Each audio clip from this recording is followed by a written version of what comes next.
আসসালামু আলাইকুম। Hello' friends, মই আজি আপোনালোকৰ কাৰণে বহুত টেষ্টি এটা ৰেচিপি লৈ আহিছোঁ। আশা কৰিছোঁ যে ৰেচিপিটো চাই আপোনালোকে ভাল পাব। তেতিয়াহ'লে আহক ৰেচিপিটোলৈ আগবাঢ়ো। প্ৰথমতে মই 2টা কণী লৈছোঁ। আপোনালোকে 3টা 4টা দি বনাব পাৰিব। এয়া চাওক, মই কণী 2টা ভাঙি লোৱা হৈ গ'ল। এতিয়া মই আধা চামুচ নিমখ দি দিলোঁ, আধা চামুচ জিৰা পাউডাৰ দি দিলোঁ আৰু আধা চামুচ হালধি পাউডাৰ দি দিলোঁ। এতিয়া মই এটা পিঁয়াজ কুচি দি দিছোঁ, লগতে দি দিছোঁ জ্বলা কুচি। জ্বলাৰ পৰিমাণটো মই কম দিছোঁ, আপোনালোকে ইয়াতকৈ বেছিও দিব পাৰিব। এয়া চাওক, এইটো মই এনেকৈ মিহলি কৰি লৈছোঁ। আপোনালোকে ধুনীয়াকৈ গধূলি 1 কাপ চাহৰ লগত এনেকৈ জুতি লগাকৈ বনাই খাব পাৰিব। ৰেচিপিটো খুবেই সহজ। এয়া চাওক, মই এতিয়া মিঠাতেল দি দিছোঁ আৰু কণীটো মই আমলেট কৰি ল'ম। ফ্ৰেণ্ডছ, কণী এটা আমলেট কৰা সকলোৱে জানে, তথাপি মই দেখুৱাইছোঁ। মোৰ ৰেচিপিটো অলপ মই বেলেগ ধৰণৰ কৰি বনাম, সেইকাৰণে মই দেখুৱাইছোঁ। এয়া চাওক, এক চাইডে হৈ যোৱাৰ পিছত মই এনেকৈ 2 চাইডে এনেকৈ ওলোটাই দিম।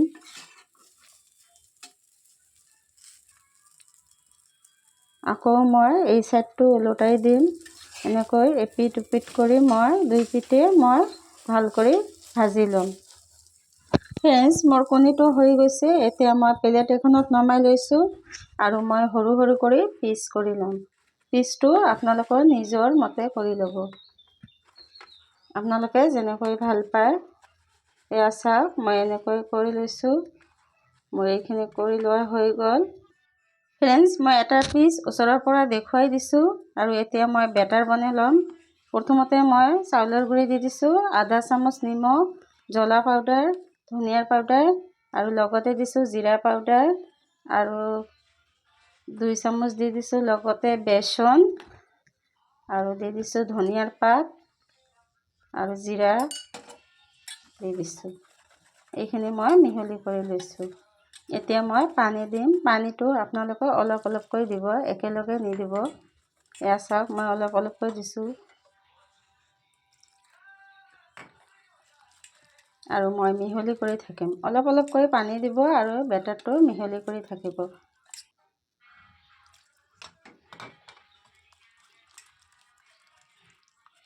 ধুনীয়াকৈ এটা মই বেটাৰ বনাই ল'ম। এয়া চাওক, মোৰ বেটাৰটো হৈ গৈছে। এতিয়া মই বেটাৰত লগাই মই তেলত ফ্ৰাই কৰিম আৰু তেলটো মই মিডিয়াম গৰম কৰি লৈছোঁ আৰু এটা এটাকৈ দি দিম।